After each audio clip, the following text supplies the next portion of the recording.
Good morning students. राजे आप democracy का जो डेमोक्रेसी चैप्टर कर रहे हैं सिविक्स का वो आप पिछले लैक्चर के स्टार्ट किया सी डिफरेंट फॉर्म ऑफ गवर्नमेंट दी अलग अलग फॉर्म्स वो आप मोनार्की पढ़िया सी, theocratic state, secular state, dictatorship पढ़िया सी। उस तो बाद अज पढ़ांगे parliamentary form of government. Parliamentary form of government किहड़ी है? In this form of government इस गवर्नमेंट की फॉर्म के की हुंदा है parliamentary form of government consist of council of minister headed by the prime minister. ये एक तो काउंसल ऑफ मिनिस्टर होंगी है जिन्होंने आप मंत्री मंडल कह दें, जिहदे एक तो ज़्यादा मंत्रियों की गिनती होंगी है तो इन्हां दा हैड कौन हुंदा है? Prime minister. So parliamentary form of government दे प्राइम मिनिस्टर हुंदा है ते नाल काउंसल ऑफ मिनिस्टर हुंदा है। They remain in power as long as they enjoy majority in the legislature ਜਾਂ ਇਹਨੂੰ ਅਸੀਂ ਪਾਰਲੀਆਮੈਂਟ ਵੀ ਕਹਿ ਦਿੰਦੇ ਹਾਂ। ਪ੍ਰਾਈਮ ਮਿਨਿਸਟਰ ਤੇ ਕਾਉਂਸਲ ਆਫ ਮਿਨਿਸਟਰ ਕਦੋਂ ਤੱਕ ਆਪਦੀ ਜੋ ਪਾਵਰ ਹੈ ਉਥੋਂ ਰਹਿ ਸਕਦੇ ਆ ਜਦੋਂ ਤੱਕ ਉਹਨਾਂ ਨੂੰ ਪਾਰਲੀਆਮੈਂਟ ਦੇ ਵਿੱਚੋਂ ਮੈਜੋਰਟੀ ਹਾਸਲ ਹੈ। ਮਤਲਬ ਕਿ ਪਾਰਲੀਆਮੈਂਟ ਜਾਂ ਵਿਧਾਨ ਪਾਲਿਕਾ ਦੀ ਮੈਜੋਰਟੀ ਜਦੋਂ ਤੱਕ ਉਹਨਾਂ ਨੂੰ ਹਾਸਲ ਹੁੰਦੀ ਹੈ, ਬਹੁਮਤ ਹਾਸਲ ਹੁੰਦਾ ਹੈ। ਬਹੁਮਤ मतलब कि बहुत लोगों की जो उन्होंने वोटिंग हासिल होंगी है, मत हासिल होंदा है, उदों तक वो आपदी पावर ते रह सकते हैं। In case of non confidence motion passed by the parliament the government has to resign. जेकर पार्लीआमेंट उन्हां दे खिलाफ prime minister council of minister के खिलाफ जिहड़ा हैगा ये नॉन कॉन्फिडेंस का मता पास करती है भी सानू इन्हां ते यकीन नहीं हैगा, तां उस कंडीशन दे विच जो इस तरह की गवर्नमेंट नूं रिजाइन करना पैंदा है, इस तरह की गवर्नमेंट नूं अस्तीफा देना पैंदा है। इहनूं आपां कह दिंदे आ parliamentary form of government. Next आ गया अपने कोल presidential form of government. Presidential form of government कित्थे आ? It exist in United State of America. ये यूनाइटेड स्टेट ऑफ अमेरिका दे विच इस तरह की गवर्नमेंट है जिहड़ी ओह पाई जाती है। इहदियां फीचर की हुंदियां है? The executive is independent of the legislature. Executive की हुंदा है? कार्यपालिका। कार्यपालिका इंडिपेंडेंट आ किहदे तो? लैजिसलेचर तो, विधान पालिका तो। ठीक है, इहदे विच ये तीन हुंदे आ बेटे, एग्जीक्यूटिव, लैजिसलेचर ते तीसरा हो गया जुडिशरी। ये होगी विधान पालिका, ये कार्यपालिका ते जुडिशरी हुंदी आ न्यायपालिका। ठीक है, इनू आप अगे भी डिटेल च जाके पढ़ांगे। इसकी दूजी फीचर की है? One elected the president remain in power for a full term which is 4 years.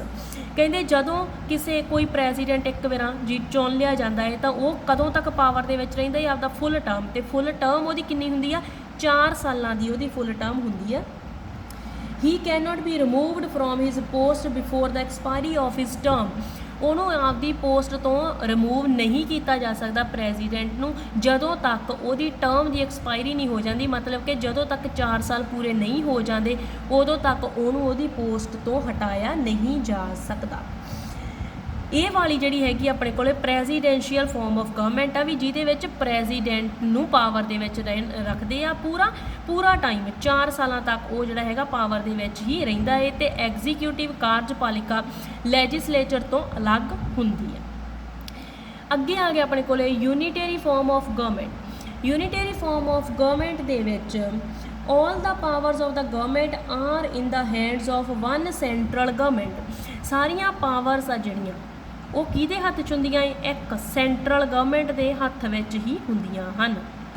And the whole territory is governed from a single centre of power. तो सारी टैरीटोरी नूं किवें चलाया जाता है? सेंट्रल पावर आ जिहड़ी सिंगल ਉਹਦੇ द्वारा ही ਇੱਕੋ ही जिहड़ी ਜਿਹਦੇ हत्थ ਵਿੱਚ पावर्स आ सेंट्रल गवर्नमेंट ਉਹਦੇ द्वारा ही पूरे दे पूरे देश ਨੂੰ ਚਲਾਇਆ ਜਾਂਦਾ ਹੈ। ਉਸ ਤੋਂ ਬਾਅਦ ਆ ਗਿਆ ਆਪਣੇ ਕੋਲੇ फैडरल फॉर्म ऑफ गवर्नमेंट। हुण यूनिटरी फॉर्म ऑफ गवर्नमेंट दे विच सारियां पावर सेंटर दे कोल सीगियां, सेंट्रल गवर्नमेंट दे कोल। फैडरल फॉर्म ऑफ गवर्नमेंट दे विच की है? Main feature of this type of government is there are 2 centre of power. ਇਹਦੇ ਵਿੱਚ ਸਿਰਫ ਇੱਕੋ ਹੀ ਸੈਂਟਰ ਸੀ ਪਾਵਰ ਦਾ, ਜਦੋਂ ਕਿ ਇਹਦੇ ਵਿੱਚ 2 ਸੈਂਟਰ ਹੁੰਦੇ ਆ ਪਾਵਰ ਦੇ। ਕਿਹੜੇ ਕਿਹੜੇ ਆ ਉਹ? The central government and the state government. Power ਹੈ ਜਿਹੜੀ ਡਿਸਟ੍ਰੀਬਿਊਟ ਕੀਤੀ ਹੋਈ ਹੁੰਦੀ ਆ, ਵੰਡੀ ਹੁੰਦੀ ਆ ਕਿਹਦੇ ਵਿਚਕਾਰ, ਸੈਂਟਰ ਤੇ ਸਟੇਟ ਦੇ ਵਿਚਕਾਰ, ਕੇਂਦਰ ਤੇ ਰਾਜਾਂ ਦੇ ਵਿਚਕਾਰ ਸ਼ਕਤੀਆਂ ਦੀ ਵੰਡ ਕੀਤੀ ਵੀ ਹੁੰਦੀ ਆ। ਕੁਝ ਸ਼ਕਤੀਆਂ ਕੇਂਦਰ ਕੋਲ ਹੁੰਦੀਆਂ ਏ, ਕੁਝ ਸ਼ਕਤੀਆਂ ਰਾਜਾਂ ਦੀ ਸਰਕਾਰ ਕੋਲ ਹੁੰਦੀਆਂ ਏ, ਜਿਹਦੇ ਨਾਲ ਜਿਹੜਾ ਹੈਗਾ ਇਹ ਪੂਰੇ ਦੇਸ਼ ਨੂੰ ਚਲਾਇਆ ਜਾਂਦਾ ਹੈ। These power are distributed by the constitution, ਤੇ ਇਹ ਪਾਵਰ ਆ ਜਿਹੜੀਆਂ ਸ਼ਕਤੀਆਂ ਹੈ ਜਿਹੜੀਆਂ ਉਹ ਕਿਹਦੇ ਦੁਆਰਾ ਵੰਡੀਆਂ ਗਈਆਂ ਹੈ, ਕਨਸਟੀਟਿਊਸ਼ਨ ਦੇ ਦੁਆਰਾ ਵੰਡੀਆਂ ਹੋਈਆਂ, ਇਹ ਸੰਵਿਧਾਨ ਦੇ ਦੁਆਰਾ ਵੰਡੀਆਂ ਹੋਈਆਂ ਹਨ। One more feature of federal form of government is that there is an independent judiciary.